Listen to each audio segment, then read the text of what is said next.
My grandfather never talked about money. Not once. Not even when I was a kid asking why we couldn't go to Wonderland that summer, why the truck needed duct tape on the passenger door handle, why my grandmother always bought the store-brand cereal and saved the boxes. He'd just look at me with those gray eyes and say, "We're fine, Seth. We're always fine." He died on a Tuesday in late February, which felt right somehow. February in northern Ontario has a way of making everything feel final. I was 26 when my grandfather passed. I'd been living in Hamilton for 3 years by then, working as an estimator for a mid-size construction firm, the kind of job that sounds more impressive than it is. I drove a used Civic with a slow leak in the rear left tire that I kept meaning to fix. I had about $4,000 in my checking account and a few hundred in an RRSP my mother had guilt-tripped me into opening. I was not by any measure a man who was about to have his life turned inside out. But that's the thing about inheritances. They don't wait for you to be ready. My grandfather's name was Hollis Mercer. He'd been born just outside of Sudbury in 1941, one of 6 kids, the son of a man who worked the nickel mines and a mother who stretched a dollar until it screamed. He married my grandmother, Ruth, in 1967. She died, when I was 11, of a stroke, sitting in her garden chair on a September afternoon while the goldenrod was still blooming. My grandfather never really recovered from that. He kept going, kept chopping his own wood, kept driving to the co-op for groceries, kept showing up to his Thursday morning coffee group at the rec center. But something behind his eyes had gone quiet. My mother was his only child. She'd moved south after university, met my father in Waterloo, had me, then had my sister Paige, and carved out a comfortable enough life in a subdivision that looked like every other subdivision. My grandfather drove down twice a year, Christmas and Thanksgiving. He always brought something from the north, a bag of wild rice, a jar of cloudberry jam. He got from a woman at the farmer's market, once a carved wooden bear that my mother put on the shelf in the hallway and that I always thought looked slightly ashamed of itself. He never once suggested he had anything, no hints, no careful conversations about what would happen when he was gone. As far as any of us knew, he had his government pension, his old age security, and the house, a 2-bedroom bungalow on a gravel road 12 kilometers outside of Chapleau, surrounded by boreal forest on 3 sides and a shallow lake on the 4th. The house that none of us wanted.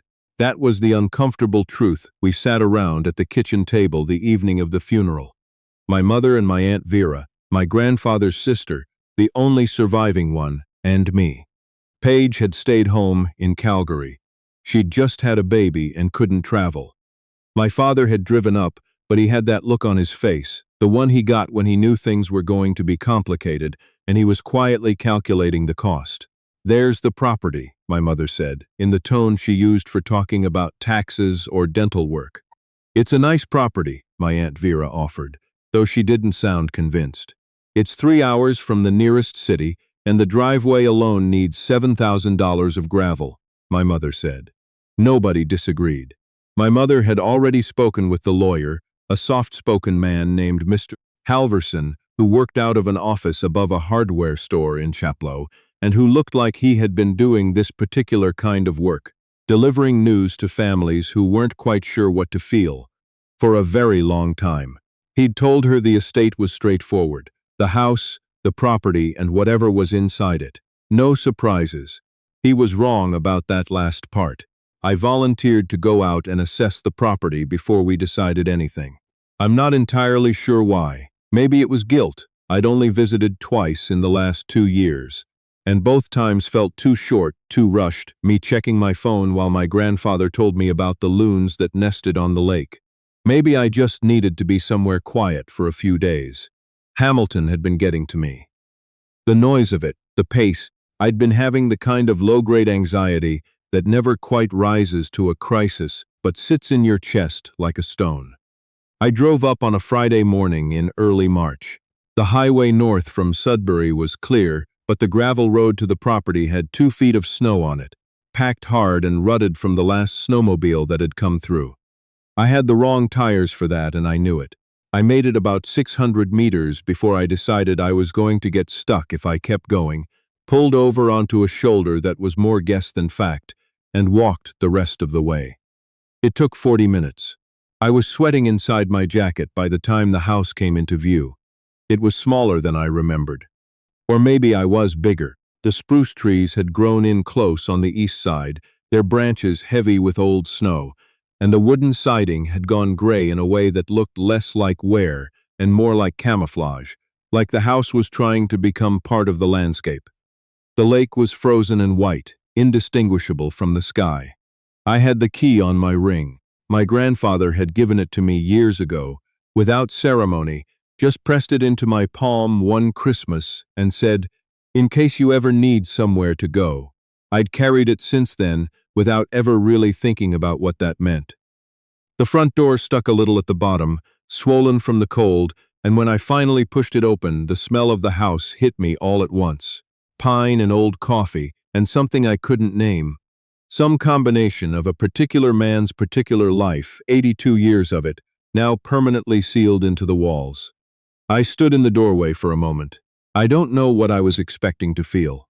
Something, probably, more than what came, which was mostly just cold and hunger and the specific tiredness that comes from driving 3 hours and then walking 40 minutes through deep snow in the wrong boots.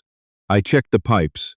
They hadn't frozen, which was a minor miracle, and got the propane fireplace going in the living room. I'd brought food, enough for a few days. I made instant coffee and sat at my grandfather's kitchen table and looked out the window at the frozen lake and thought about nothing in particular. That first night, I slept in my grandfather's bed because it was the warmest room. I almost didn't. It felt wrong in a way I couldn't articulate, but practical won out over ceremonial, as it usually does. The sheets smelled like him, that specific scent of an old man who used the same soap for 50 years. I stared at the ceiling for a long time before I fell asleep. The next morning I started going through things. That was the job, after all.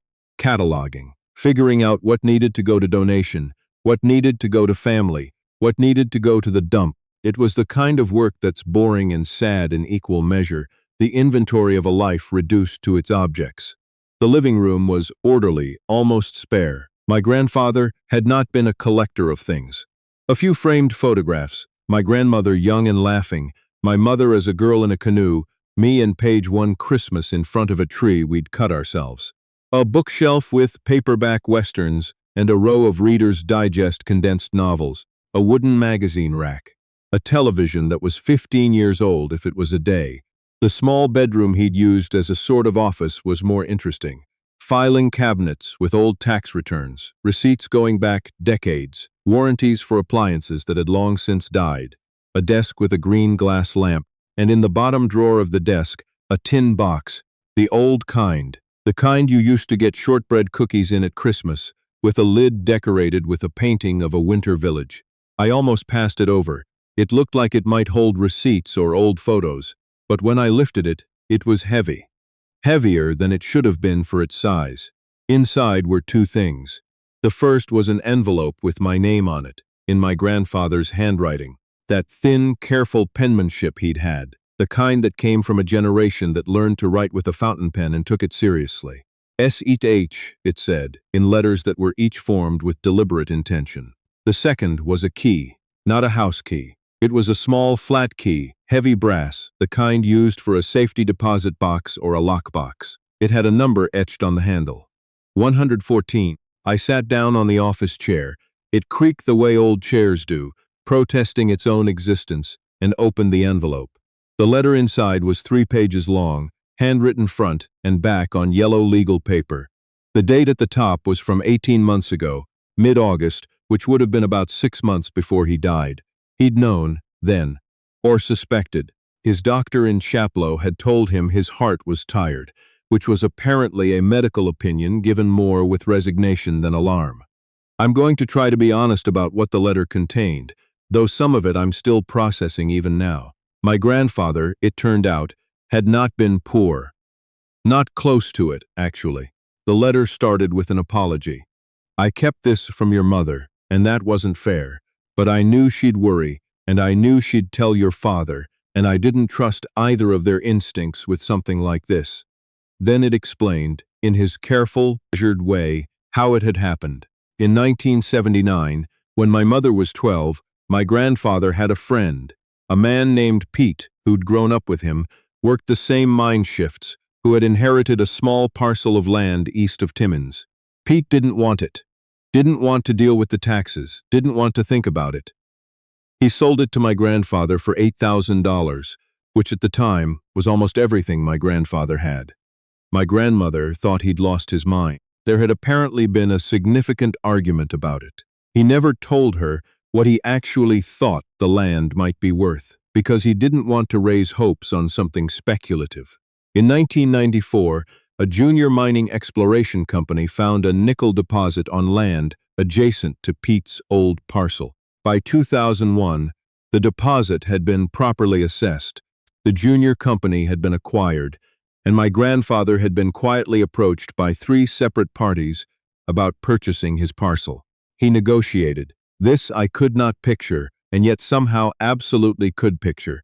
My grandfather, stone-faced and unhurried, across a table from men in suits who were used to getting what they wanted, and eventually sold the mineral rights, not the surface land, for a number I read twice before I believed it. Just under $2.3 million. After tax, he'd had an accountant in Toronto, someone he'd driven down to see twice a year for 15 years, careful and thorough. He had cleared approximately $1.6 million. He put most of it in low-risk investments, GCs, government bonds. He'd lived off his pension and his OAS and let the investments sit. In 25 years, with reinvestment and patience, the account had grown. The letter told me the account number and the institution. It told me where to find the safety deposit box at a bank branch in Sudbury. Hence the key, which contained the original investment documentation, the land sale agreement, and a more detailed set of instructions. And then he wrote something that I have read probably 40 times since. I am leaving this to you and not to your mother, because your mother and Gordon have always been fine and will continue to be fine. You have always been a little bit lost, Seth, and I don't say that as a criticism. I was lost too, at your age. I stayed lost for a long time, honestly, until I figured out that the point isn't to find yourself but build something. I'm giving you the means to build something. What that is, I leave entirely to you. The only condition I have, and you'll see this in the formal documents, is that you live in the house on the lake for 1 full calendar year before you make any decisions about what to do with the inheritance. I'm not trying to control you, I'm just asking you to be still for a while. I think you need it.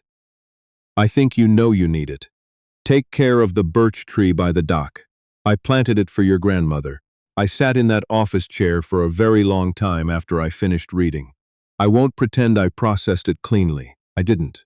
I sat there and I felt approximately 7 things at once, none of them clearly named. There was grief, which I'd been half managing since the phone call from my mother 2 weeks earlier, and which now came back sharper, more specific. Because now he was not just gone, but present, actively present, his voice coming off those yellow pages in a way that made the house feel briefly inhabited. There was disbelief, the ordinary human disbelief of numbers that don't correspond to any reality you've previously inhabited. There was something that might have been anger, though I couldn't quite locate who it was aimed at. There was, underneath all of it, something quieter and stranger that I can only describe as recognition. The feeling of a shape clicking into place, of something that had been missing suddenly being accounted for. I made dinner. I don't know why that's what I remember most clearly from that evening, but I do. I made pasta with canned tomatoes and ate it standing at the kitchen counter because sitting felt wrong. The lake outside the window had gone pink with the last of the sunset and then blue and then black. The propane fireplace hissed quietly. I called my mother. This was not a fun conversation. She was happy for me. Genuinely, I think, but there was a layer of something underneath it, not hurt exactly, but something that wanted to be handled carefully. I told her what the letter had said, why he'd made the choice he made, and she was quiet for a moment, and then she said, "That sounds like him." And that was more or less all we said about it. I didn't tell her the number. Not then. I didn't think I had the right words yet. what I didn't tell anyone, what I hadn't fully admitted to myself, was that I had no intention of leaving. Not right away, not for a while. I called my boss in Hamilton on Monday morning. I told him I needed to extend my leave of absence. He was not pleased. I told him I understood that, and that I was sorry, and that I didn't know what else to do. He told me the position might not be there when I got back. I told him I understood. It was the first time in my adult life I'd said I understand to that kind of news, and actually meant it. I called the property management company that handled things for my building in Hamilton and gave them 2 months' notice. I drove back down, packed what I actually cared about, not as much as you'd think, put the rest in my sister's storage unit, and drove back north. That was 7 months ago. I have been learning things in this house that I did not expect to learn. The birch tree by the dock, the one my grandfather planted for my grandmother, has been doing poorly. The bark had split on the east side, which I eventually figured out was frost damage from a few hard winters, combined with a beetle problem that had gone untreated. I spent 3 weeks that spring doing research I had no framework for, calling a forestry extension office in Sudbury, learning about wound sealant and dormant oil spray and why you should never top a birch. The tree is not fixed, but it's not dead. It's doing something in between, which feels about right. I fixed the driveway, hired a local guy, a man I'll call my neighbor though he lives 2 kilometers away, who knew someone with a gravel truck. That cost me $6,000 in change, and I paid it from the inheritance account because my grandfather's letter had specified. The house maintenance comes from the estate. Don't be stubborn about that, Seth. He knew me pretty well. I have been cooking, slowly and badly, and then, after enough bad meals, somewhat adequately. I have been reading his paperback westerns, which are not my preferred genre but have a certain honesty to them about what people will do and what they won't. I have been watching the lake go from frozen to breakup to open water to the first loons arriving in May and the goslings behind the dock in June. I have not made any decisions. That's the part people find hard to understand when I try to explain it. My friends in Hamilton, the ones I still talk to, keep asking what I'm going to do. What's the plan? Are you going to invest? Are you going to start a business? Are you going to go back to school? And I keep saying I don't know, which is true, and I keep not saying the other part, which is that I think my grandfather knew something important, that the being still part had to come first, that you can't build something from a place of panic and noise. Or maybe you can, but it tends to fall down. The Sudbury visit happened in April. I drove down to the bank, sat across from the branch manager, a woman who was professionally careful not to react to anything, and presented the key and the documentation my grandfather had specified. It took about 2.5 hours and some additional verification, but eventually they walked me back to the safety deposit vault and left me alone with box 114. The contents were exactly what the letter had described. The land sale agreement from 2001 on thick paper, with signatures and notarizations. The original purchase agreement from 1979 for the parcel of land for $8,000.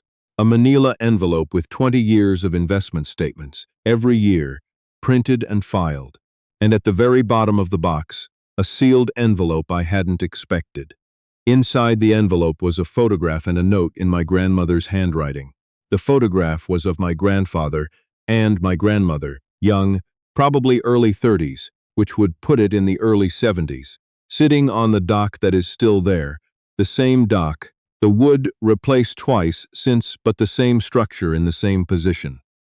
They were laughing at something outside the frame. My grandfather had his arm around her and he looked like a man who had no idea yet how things were going to go, and I mean that in the best way. He was just there in that moment on that dock laughing. The note said, "Hollis, in case you ever doubt whether any of it was worth it. It was. It is. Love, Ruth." She had written it, I later calculated, the year before she died. I sat in the private room they'd given me at the bank, and I did not cry, exactly. But I sat there for a while, with my hands flat on the table and my eyes closed, and the woman who eventually knocked on the door to check on me was kind enough not to ask anything. I have the photograph on the kitchen windowsill now. I can see it from where I write this, propped against the glass with the lake behind it, the real lake and the photographed dock and the laughing people who built all of this without knowing they were building it. My grandfather left me something that I didn't have a word for when I arrived here. I'm not sure I have one now. It's not just money, though the money is real and significant and something I think about seriously and carefully. It's more like a set of coordinates, a way of orienting. The knowledge that someone who knew me, who had watched me be lost without saying much about it, had thought carefully about what I actually needed and trusted me to figure out the rest. That's not a small thing. I got a call in September from a real estate developer. Somehow the property had shown up on some kind of registry. Same as what happened to the family in the story my grandfather used to tell about a friend of his, a man who'd inherited a cabin and found it circled by people with offers before the body was cold. The developer was very pleasant. He explained the potential value of the lakefront property, the demand for recreational real estate in northern Ontario, the opportunity. I listened to all of it. Then I told him the property was not for sale. He asked if I was certain. I said I was. He said if I ever changed my mind, and I said I wouldn't, and we ended the call. My neighbor, the man with the gravel truck connection, came by that afternoon to return a level he'd borrowed, and I told him about the call, and he made a sound that was somewhere between a laugh and a commentary on the entire nature of things. He's lived out here for 30 years. He's seen the developers come. He knows how it goes. We had coffee on the porch. It was the first cold afternoon of September, one of those days when the air has that copper taste that means real autumn is coming, and the birch tree by the dock had started to turn yellow at the tips, which my research told me might be normal senescence or might be something to worry about, but was probably going to be okay. "What are you going to do out here, long term?" he asked me. He asked this without judgment, which I appreciated. "I don't know yet," I said. "Fair enough," he said. We sat there for a while without talking, which is something I've gotten better at. Sitting without talking, without pulling out my phone, without filling the space. The lake was doing what it does in early September, very still and very dark, holding the reflection of the sky. A loon called somewhere across the water, that long, hollow sound that always makes me feel like I'm standing at the edge of something without being afraid of it. I thought about my grandfather, 26 years old, buying a piece of land nobody wanted because he had a feeling. Not a certainty, just a feeling, keeping it quiet for decades while he drove his truck and fixed his own roof and pressed a key into his grandson's palm at Christmas without explaining why. I thought about my grandmother writing a note to a man she'd loved, sealing it in an envelope, and trusting that he'd need it someday. I thought about the birch tree, split on its east side, working on whatever trees work on in the dark. I don't know what I'm going to build, but I think I finally understand what my grandfather was trying to tell me. Purpose isn't something you find by looking for it. It shows up when you stop running. When you get still enough to hear the lake and the loon and the specific silence of a place that's been waiting for you to pay attention. I'm paying attention now. Would you have followed the condition? Would you have stayed? Given up the job, the city, the familiar noise of a life you'd built on autopilot, and just let yourself be still for a year? I think about that sometimes. What I would have done if I'd had a choice. And then I realize I did have a choice. I always did. I just finally made the right one.